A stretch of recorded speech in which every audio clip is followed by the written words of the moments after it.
This old guy DIY video has to do with fixing a problem with a 2002 Durango overheating. So we got into this car, and initially the hose up here had a crack in it, so my friend replaced that. And then we took the car for a ride, and it was still hot.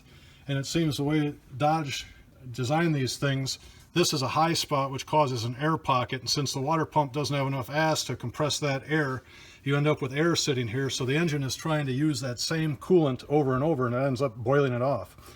So what we did is pull the cap off here and just put the antifreeze and water mix in right here while the car is running, and we could watch it burping air, so we knew that that was in fact effective. We also put the heat on full, so we got all the air bubbles out of the heater core. And then we found the root cause of the problem is this line wraps around the bottom and it goes into the reservoir here.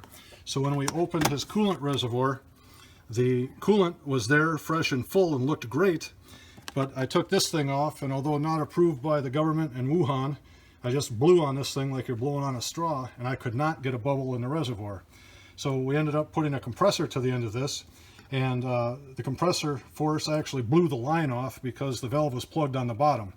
So after blowing the line off, I took a certified calibrated coat hanger, and I rammed that thing in there a few times, and then we blew out a plug of gunk and goo and boogers, and put the hose back on, took the valve cover, or I should say took this cover back off. We ran it, let it burp a little bit, and then just took it for a ride, and the engine is happy. It's running right at about 210 degrees.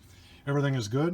And as I told him, in the future, if he has an issue with this thing running hot, the first step will be just pull this little line off that's just the overflow for the reservoir here.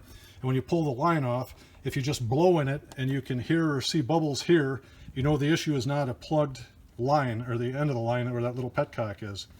But in looking at the internet, I learned about the high spot here in the design as far as having to burp the system, so you'll want to try that. But if in fact you have a plugged reservoir, the answer is right here. Clean out this tube and the bottom of the reservoir plug. So I hope this idea helps you. Have a great day.